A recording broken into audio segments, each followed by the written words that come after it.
Noodles वाले की कहानी। शिरीष 9th क्लास पढ़ रहा था। उसके माता पिता उनके गांव में एक छोटे से होटल में काम किया करते थे। शिरीष उनका इकलौता बेटा था, जिससे बहुत ज्यादा लाड़ और प्यार से वो पला था। उसके माता पिता जो भी वो मांगता था, उसको इनकार किए बिना सब कुछ उसके सामने हाजिर रखते थे।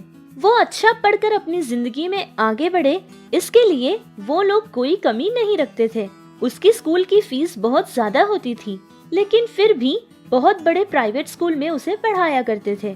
उसकी 9th क्लास की एग्जाम्स खत्म हो गई थी, फिर समर हॉलिडेज दे दिए गए थे। पिताजी, मेरे सारे फ्रेंड्स इन हॉलिडेज में टूर के लिए प्लान बना रहे हैं और मैं भी जाना चाहता हूँ। अरे ये सारे टूर वूर से हमें क्या लेना देना। तुम तो जानते हो ना बेटा कि तुम्हारे पिताजी कितनी मेहनत करते हैं तुम्हारे लिए। जितनी हैसियत उनकी है उससे ज्यादा करते हैं वो तुम्हारे लिए। अरे कमला, चुप रहो। अगर ये सब कुछ अब नहीं करेगा तो कब करेगा? अपने फ्रेंड्स के साथ घूमना फिरना भी चाहिए। 10 और 15 साल के बाद तो वो खुद जिम्मेदार बन जाएगा, तब तो उसे समय ही नहीं मिलेगा ये सब करने के लिए। अरे ये क्या कह रहे हैं आप ही बिगाड़ रहे हैं हमारे बच्चे को।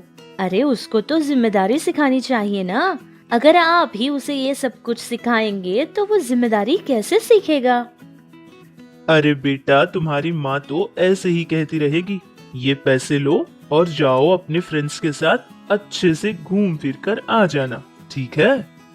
शिरीष ने उसके पिता के दिए पैसे लेकर अपने फ्रेंड्स के साथ टूर के लिए चला जाता है। फिर दूसरे दिन शिरीष के माता पिता दोनों ही होटल के लिए चले जाते हैं। तभी एक बड़ी सी लॉरी आकर उनके होटल को टक्कर दे देती है, जिसके कारण वहीं के वहीं शिरीष के माता पिता दोनों ही मर जाते हैं। लेकिन अच्छी बात ये थी कि उस समय में होटल में कस्टमर कोई भी नहीं था। बहुत बुरी तरह से उस एक्सीडेंट में शिरीष के माता पिता दोनों ही मर जाते हैं। अरे ये कैसा अनर्थ हो गया? उनका बेटा भी तो गांव में नहीं है। हाँ, शिरीष तो उसके फ्रेंड्स के साथ किसी टूर के लिए गया हुआ है। आने के लिए शायद 10 दिन लग जाएंगे उसको। फिर तो मुझे लगता है कि उनके रिश्तेदारों को हमें खबर कर देनी चाहिए। यही पड़ोस के ही गांव में कमला का एक भाई भी रहता है, उसको खबर कर देते हैं।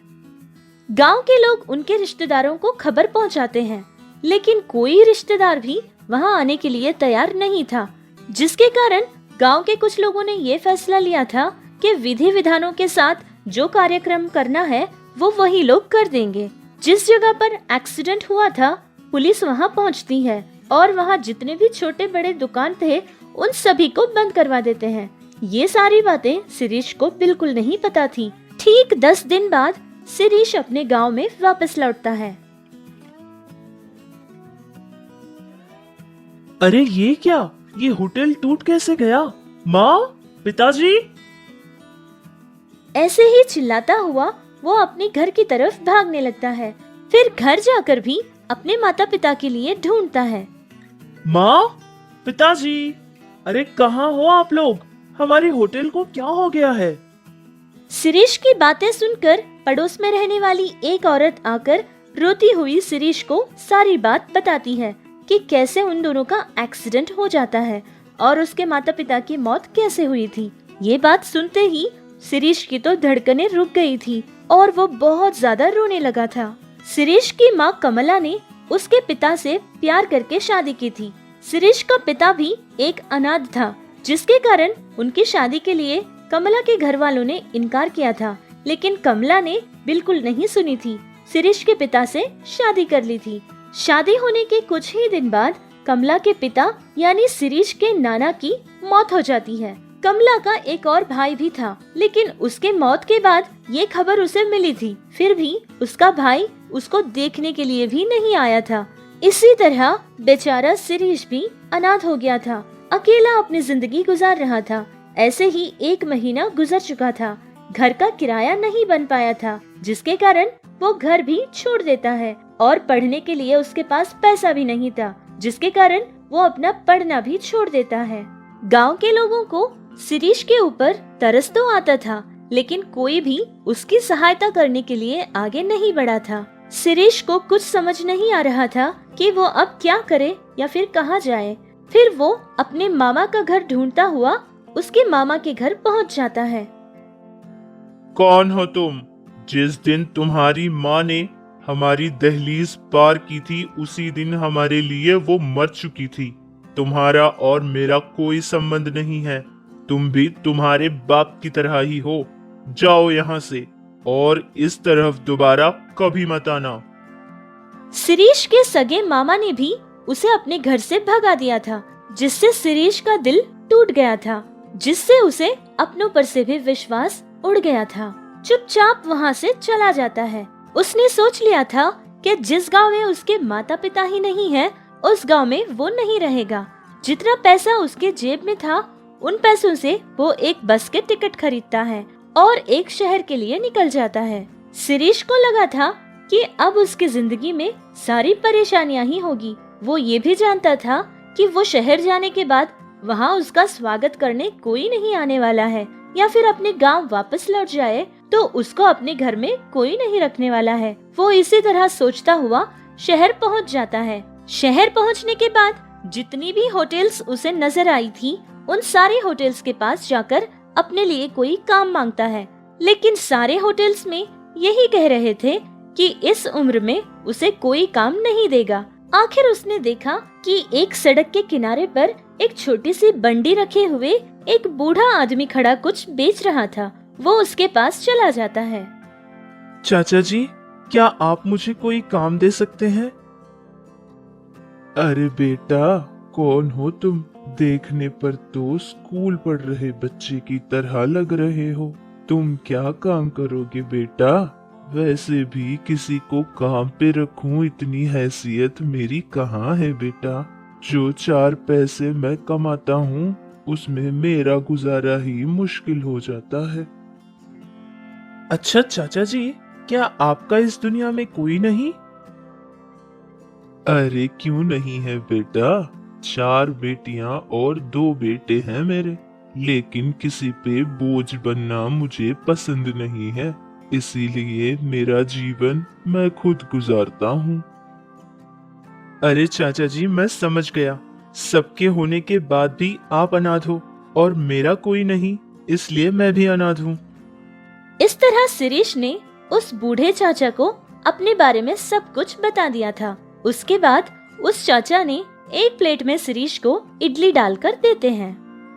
चाचा जी, आपका इस दुनिया में कोई नहीं और मेरा भी इस दुनिया में कोई नहीं है। मैं आपके साथ रहना चाहता हूँ और आपका मैं पूरा ख्याल रखूंगा। क्या आप मुझे अपने साथ रहने देंगे? इतनी छोटी उम्र में अपने माता पिता को खो दिया तुमने और अकेले अनाथ हो गए, और मेरा सब कुछ होने के बाद भी मैं अकेला हूँ। अगर तुम्हें यही पसंद है कि मेरे साथ रहना है तो तुम रह सकते हो बेटा, लेकिन हाँ, मेरे अंदर अब इतनी ताकत नहीं है कि मैं तुम्हारा ध्यान रख सकूं। उस बूढ़े चाचा ने ये सोचा था कि अगर शिरीष को उनके पास रहने से अगर वो भी मना कर देंगे तो शिरीष पता नहीं किस रास्ते में चला जाएगा और कौन सा गलत रास्ता अपना लेगा। इस डर से वो बूढ़े चाचा मान लेते हैं और शिरीष उनके पास रह जाता है। वो चाचा एक छोटी सी झोपड़ी में रहा करते थे। हर दिन सुबह शाम इसी तरह इडली बेचकर अपना जीवन का गुजारा किया करते थे। शिरीष के आने के बाद वो सारा काम शिरीष ही किया करता था। उस बूढ़े चाचा से कोई काम नहीं लेता था, लेकिन जितने पैसे उन्हें मिलते थे उन पैसों में दोनों का जीवन बहुत मुश्किल होता था। उनका खर्च उन पैसों से नहीं निकलता था। अरे चाचा, इस जमाने में ये इडली वड़ा कौन खाता है? हम ना नूडल्स बनाकर बेचेंगे। अच्छा, वो वही ना जो लंबे लंबे सांप की तरह लगते हैं। अरे बेटा, वो मुझे बनाना कहाँ आता है। मैंने नूडल्स बनाना मेरे पिताजी से सीखा था। वो सब तो मैं कर लूंगा, लेकिन उसको बनाने के लिए सामान की जरूरत पड़ेगी। कम से कम हमारे पास 3000 रुपये तो होने जरूरी है। इतना पैसा? उतना तो मेरे पास नहीं है। हाँ हाँ बेटा, 1 मिनट रुक जाओ। ये कहते हुए वो बूढ़े चाचा अपनी पोटली को खोलते हैं और उसमें से एक डिब्बा निकालते हैं, जिसमें से बहुत ही पुरानी 100 रुपयों के नोट 10 नोट निकालते हैं। क्या नहीं चलते? मैंने 4 साल से ये पैसे बचत किए थे बेटा। अरे चाचा, ये 100 के नोट तो आजकल कहाँ चलते हैं? ये कहते हुए बहुत ही निराश होकर अपने हाथ में जो डिब्बा था उसको फेंक देते हैं। तभी कुछ अलग सी आवाज आई थी। देखा कि उसमें तो एक अंगूठी थी। अरे चाचा, ये तो अंगूठी है। अरे हाँ हाँ, इधर लाओ, मैं भी देखता हूँ। ये कहते हुए वो चाचा उस अंगूठी को अपने हाथ में पकड़कर उसको छूते हैं और कहते हैं कि ये अंगूठी तो मुझे मेरी शादी में मिली थी, शायद अब इसका दाम उतना ज्यादा नहीं होगा। फिर शिरीष ने उस अंगूठी को अपने हाथ में लिया था। चाचा, ये अंगूठी तो बहुत भारी लग रही है। इसके तो हमें कम से कम 2000 रुपये तो मिल ही जाएंगे। फिर उस अंगूठी को लेकर वो दोनों अच्छे से तैयार होकर एक सोने की दुकान को चले जाते हैं और फिर उस अंगूठी को बेच देते हैं। जितना उन लोगों ने सोचा था उससे कुछ ज्यादा ही पैसा उन्हें मिला था। जिन पैसों से जो जो चीजें नूडल्स बनाने के लिए चाहिए थी, जैसे कि एक बड़ी सी कढ़ाई और उसके लिए जो जरूरी सामान होता था, वो सारा सामान खरीद कर लाते हैं। शिरीष और वो बूढ़े चाचा दोनों मिलकर नूडल्स बनाना शुरू करते हैं। पहले तो बहुत कम लोग ही उनके पास खरीदा करते थे, लेकिन जैसे ही वक्त बदलता गया, धीरे धीरे सारे लोग उनके पास ही आकर नूडल्स खरीदा करते थे, जिससे उनको बहुत अच्छा लाभ मिल जाता था। उनका जीवन भी बहुत आराम से गुजर जाया करता था। कुछ दिन ऐसे ही गुजरने के बाद वो बूढ़े चाचा शिरीष को कहते हैं कि अब वो 10वीं क्लास भी ज्वाइन करे। ये कहकर वो एक सरकारी स्कूल में उसका दाखिला भी करवा देते हैं। एक तरफ नूडल्स की बंडी और दूसरी तरफ स्कूल, इस तरह वो बहुत अच्छे से पढ़ाई किया करता था। फिर वो एक दिन 10वीं क्लास में फर्स्ट क्लास से पास भी हो गया था। कुछ दिन ऐसे ही गुजर गए थे। फिर अचानक उस बूढ़े चाचा की हालत बिगड़ती गई। उनकी तबीयत बहुत खराब रहती थी। शिरीष उनको कोई काम करने नहीं देता था, उनका बहुत अच्छे से ध्यान रखा करता था। बेटा शिरीष, इस उम्र में मैं तुम पर बोझ बन गया हूँ ना। पता नहीं कब तक जिंदा रहूंगा। भगवान अगर जल्दी मुझे अपने पास ले ले तो अच्छा होगा। अरे चाचा, ये आप क्या कह रहे हैं? आप चाहते हैं कि मैं फिर से अनाथ हो जाऊं? चाचा, आपकी वजह से मुझे कोई परेशानी नहीं है, बल्कि अगर उस दिन आपने मेरा साथ नहीं दिया होता तो पता नहीं मेरा क्या होता। वैसे भी अब तो आप बस 80 साल के हो। 10 और 15 साल तो मेरे साथ आराम से गुजार देंगे आप। और हाँ चाचा, मैं आपका पूरा ख्याल रखूंगा, आपको कभी अकेला नहीं छोड़ूंगा। मैंने तुम्हें अपना सर छुपाने के लिए थोड़ी सी जगह क्या दे दी? मुझसे तुम इतना प्यार करते हो बेटा। और जिन औलाद को मैंने जन्म दिया था, वो लोग तो कम से कम मुझसे बात भी नहीं करते। उन लोगों ने मेरा साथ कभी नहीं दिया था और उस समय में भी मैं जीना चाहता था। और अब तो मेरे साथ तुम हो ना बेटा, अब तो मैं 100 साल जी लूंगा। शिरीष बहुत ज्यादा मेहनत करके काम किया करता था। नूडल्स बेचकर जो पैसे कमाता था, उन पैसों को वो बचत भी किया करता था। जो पैसे उसने बचत किए थे, उन पैसों से एक छोटी सी होटल किराए पर ले लेता है और 2 आदमियों को भी काम पर रख लेता है और काउंटर पे तो वो अपने चचा जी को बैठा देता है। इस तरह उनकी जिंदगी बहुत खुशी खुशी गुजरने लगी।